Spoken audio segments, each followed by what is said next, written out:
Salam dan bahagia Ibu dan Bapak Guru.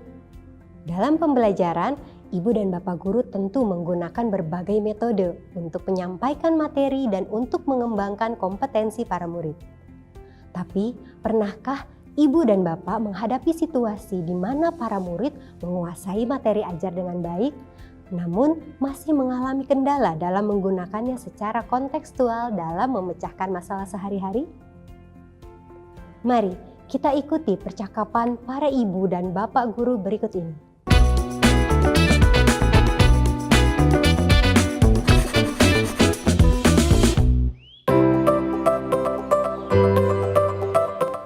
Tahun ajaran baru sudah diambang pintu.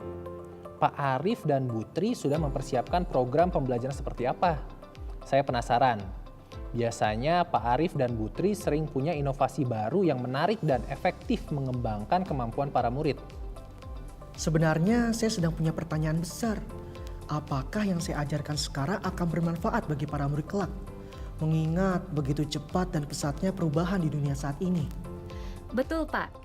Murid-murid perlu menumbuhkan kompetensi dan karakter yang dibutuhkan di abad 21 ini. Keterampilan-keterampilan ini akan mendukung mereka dalam menghadapi berbagai tantangan di masa depan. Ya. Saya pernah baca tentang keterampilan abad 21. Cakupannya luas juga. Tidak hanya keterampilan berpikir kritis dan literasi, tapi juga keterampilan sosial. Keterampilan kognitif bukanlah yang utama, tapi jadi komponen pendukung. Betul, Pak. Bahkan menariknya, dulu Ki Hajar Dewantara merangkumnya sebagai keseimbangan pendidikan. Ada olah pikir, olah rasa, olah karsa, dan olahraga.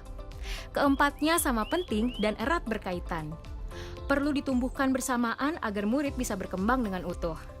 Ki Hajar Dewantara juga menekankan bahwa mempelajari pengetahuan saja tidak cukup. Pelajar perlu menggunakan pengetahuan tersebut dalam kehidupan nyata, di mana mereka dapat berinteraksi dengan lingkungan sekitarnya.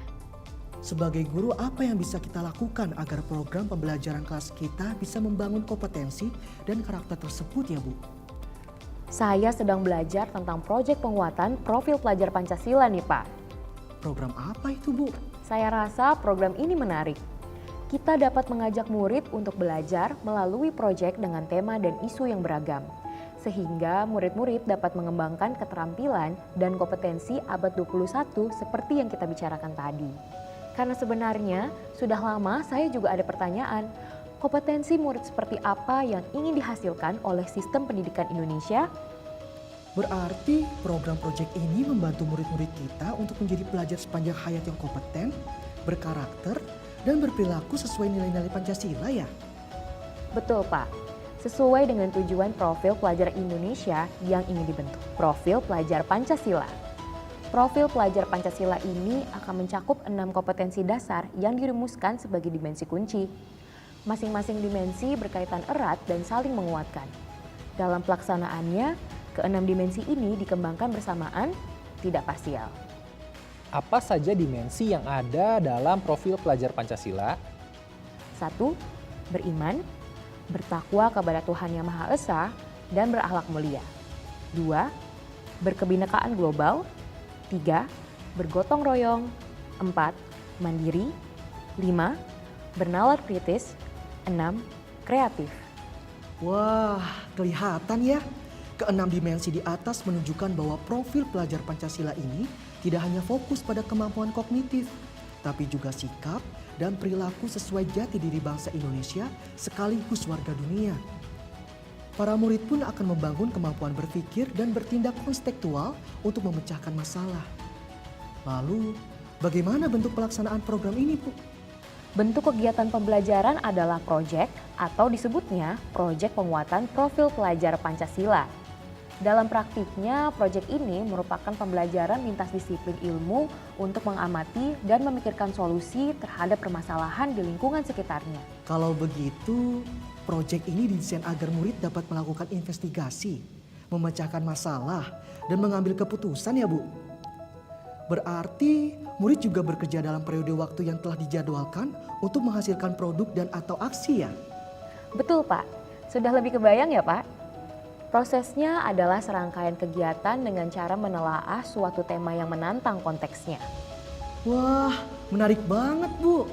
Proyek ini menjadi bagian intrakurikuler atau ekstrakurikuler Bu? Tidak kedua-duanya, Pak. Kegiatan proyek merupakan program terpisah dari intrakurikuler dan ekstrakurikuler. Nantinya, proyek penguatan profil pelajar Pancasila menggunakan pendekatan pembelajaran berbasis proyek atau project-based learning yang berbeda dengan pembelajaran berbasis proyek dalam program intrakurikuler di dalam kelas. Proyek penguatan profil pelajar Pancasila memberikan kesempatan bagi para pendidik untuk belajar dalam situasi tidak formal, struktur belajar yang fleksibel, kegiatan belajar yang lebih interaktif, dan juga terlibat langsung dengan lingkungan sekitar. Benar tadi kata Butri mengenai karakteristik proyek penguatan profil pelajar Pancasila. Struktur belajarnya fleksibel berarti murid dapat belajar di mana saja sesuai kebutuhan dan kondisi di sekitarnya. Seperti di perkebunan atau di pasar bersama narasumber yang berkompeten. Murid berinteraksi langsung dan melihat secara nyata keadaan lingkungan yang ada. Mengobrol dengan orang-orang yang terkait di dalamnya dan mendapatkan gambaran utuh situasi yang terjadi. Wah, murid-murid saya akan senang dengan pendekatan pembelajaran berbasis proyek ini. Mereka akan mendapatkan banyak pengalaman kontekstual yang mendorong mereka untuk mengembangkan kemampuan memecahkan masalah secara mandiri dan utuh. Tidak sekedar menghafal konsep dan teori. Apa saja yang perlu diperhatikan dalam merancang proyek-proyek ini, Bu? Ada beberapa prinsip yang perlu kita sebagai guru perhatikan dalam merancang proyek, yaitu pertama, holistik, kedua, kontekstual, ketiga, berpusat pada peserta didik, keempat, eksploratif. Apa yang dimaksudkan dalam setiap prinsip itu Bu? Holistik artinya memandang segala sesuatu secara utuh dan menyeluruh. Kalau kontekstual, berarti kegiatan pembelajaran didasarkan pada pengalaman nyata yang dihadapi dalam keseharian. Prinsip berpusat pada peserta didik berarti skema pembelajaran dirancang agar peserta didik terdorong untuk menjadi subjek pembelajaran yang aktif mengelola proses belajarnya secara mandiri. Kita para guru berperan sebagai fasilitator pembelajaran. Yang terakhir, eksploratif. Hal ini berkaitan dengan semangat untuk membuka ruang yang lebar bagi proses inquiry dan pengembangan diri. Acung jempol, ringkas dan jelas Butri. Nah, ini pertanyaan penting Bu. Bagaimana kita mengaturkan waktu untuk proyek-proyek ini? Untuk waktu proyek, ada panduan sesuai fase tahapan perkembangan yang akan sangat membantu kita dalam merancang dan melaksanakan proyek penguatan profil pelajar Pancasila adalah kolaborasi antar guru lintas disiplin ilmu. Kita bisa memikirkan bersama alur proyek berdasarkan tema dan menentukan capaian pembelajaran tiap fase perkembangan. Kita tidak usah pusing sendiri memikirkannya ya. Berat sama dipikul, ringan sama dijinjing ya. Setuju? Dan kita bisa belajar bersama-sama. Makin seru kalau kolaborasinya seperti ini. Ibu dan Bapak Guru, proyek penguatan profil Pancasila merupakan pendekatan pembelajaran yang secara khusus dirancang untuk memberikan pengalaman yang membangun kemampuan para murid untuk menggunakan berbagai pengetahuan dan wawasan secara kontekstual.